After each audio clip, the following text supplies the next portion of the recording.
Well, after months of grueling and expensive campaigning in key states, Americans finally headed to the polls Tuesday in a crucial midterm election.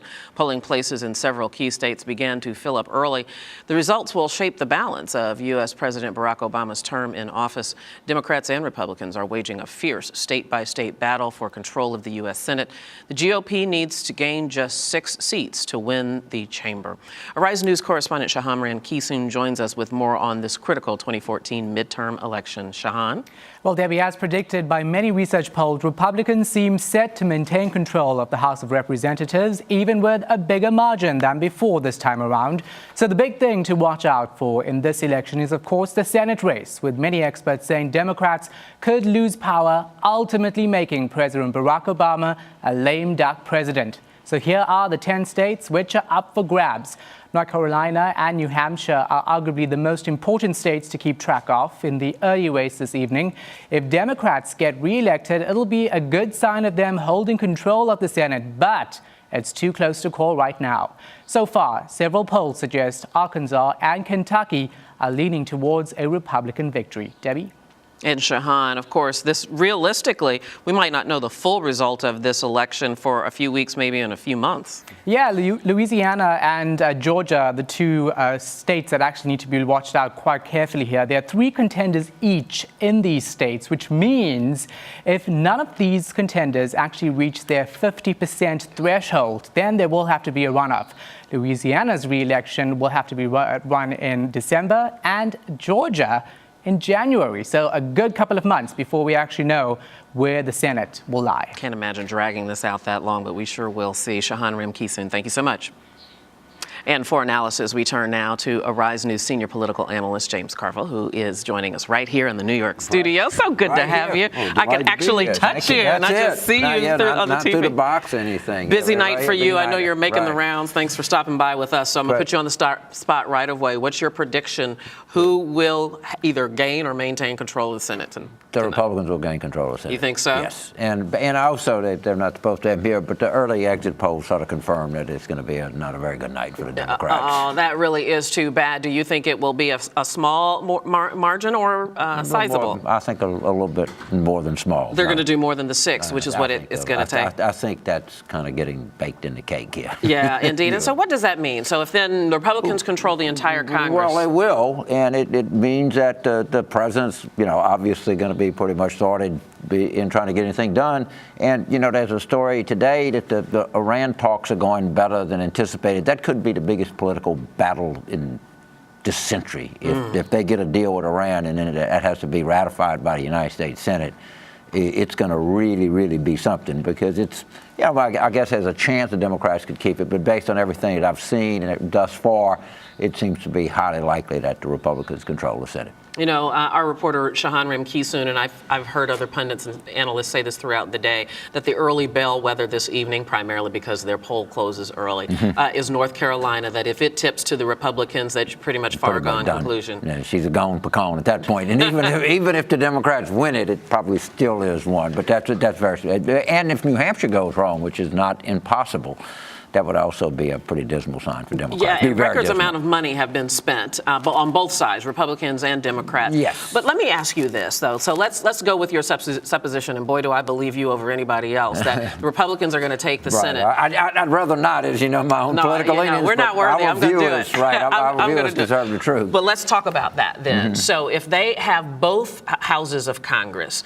then is this a field day for them, or does this put pressure on them? Put pressure on them. Because it leads them right up into the presidential campaign. And as we know, the Democrats had a disastrous 94, and President Clinton won re-election in 96. President Obama had a disastrous 2010. He won re-election in 2012. President Reagan had a disastrous 86. President Bush won in 88. This does not, it's kind of hard for our viewers, but this doesn't portend much one way or the other for 2016. But what it does mean is there's a lot of Republican senators coming in, and it's a 6-year term, and elections have consequences. It's not, don't get me wrong, I'm not suggesting to you that this is not going to have some real consequences, but in terms of the president, I don't think he was going to get anything through the House of Representatives anyway. Had the Democrats kept the Senate, there wasn't much going to happen. But on the Iran deal, the Senate has to ratify a treaty. Right. And and any judge, let's say a Supreme Court justice dies or resigns, it's highly unlikely that he'll get any judicial appointment of any significance. He's not going to get any more confirmations, or very few, unless he nominates somebody they like. That's a big thing. Now they won't be able to repeal the health care law, but it's part. So this election will have consequences, and it's going to be interesting to see what voter turnout is. I suspect that it's going to be low. It's predicted to be low. So we'll see, but it is an election of consequence. Trust me. Yeah, I want to turn the page, talk about a couple of other things. First of all, let's talk about the Democrats. So Congress goes to the Republicans. This officially makes this president a lame duck president. Right. So now the Democrats have to turn to how can they keep a Democrat in the White House in the next election. This is what I want to ask you, James. I heard another reporter say this morning on another television show that the Democratic Party is no longer the party of Obama. It is officially back to being the party of Clinton. I wonder what your reaction to that is. Well, look, President Obama is not going to be president in 2 years. He's very popular in the Democratic Party, even though he's not going to do very well. The party's not going to do very well in this election. But former Secretary of State Clinton is a prohibitive frontrunner, and every party has to turn the page. All right, and every party has got to sort of look forward. And one of the challenges that a nominee, if Hillary Clinton is the nominee of the Democratic Party, is what she's going to keep that President Obama did and how she'll be different. Because remember when President Bush, 41, ran into Reagan, he was going to be a kinder, gentler. He had to distance himself. So it is, but the Democratic Party is going to be in a mood to project forward here. But the president has a lot of support among Democrats, and you got to be careful how you do it. Yeah, indeed. I want to come back to the presidential election in just a second and the consequences of tonight's election, but you're a Louisiana boy. Yes. And do you think it's going to be a runoff that we're going to have to wait a few weeks? Yeah, I think there'll be a runoff. But my guess, I hope I'm wrong, is that the fate of the Senate will be decided tonight. Yeah, and then it almost doesn't matter. Well, it's a Senate seat, and oddly enough, for complicated reasons, it almost helps Mary Landrieu win the runoff if the Republicans have captured the Senate. Trust me on it. It's kind of thing. It's kind of hard to explain to people, but it's true. Again, I take your word for it. Let's go back to this all-Republican Congress.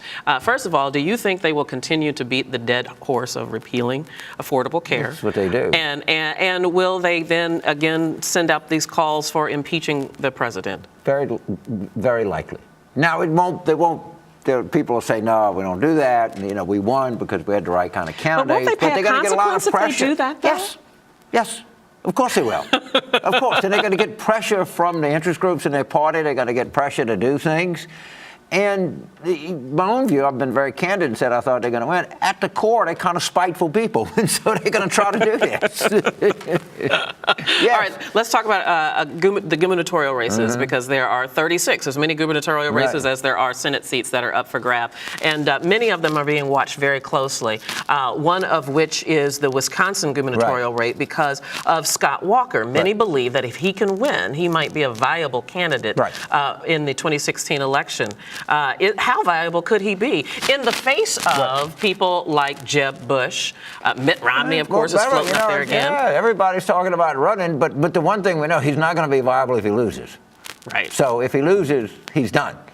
If he wins, well, he's lived another day to fight on. But will he be a top tier candidate coming out of chute? Perhaps not. But will he be somebody that has a story and has won re-election and fought off a recall? Yes. So he'll have a story and he'll be somebody to watch. I don't think he can be regarded as an early front runner or anything. Also fascinating. So many other races that we could talk about, ballot initiatives too, but we're out of time for now. We know you got other things you got to do. That's all right. I love being here and love talking to you and James giving our viewers what's going on here. I wish I could, from my side of the aisle, I wish I could be delivering better news, but it's the truth. Well, tomorrow is another day. Absolutely. James, thank you so much. Take care.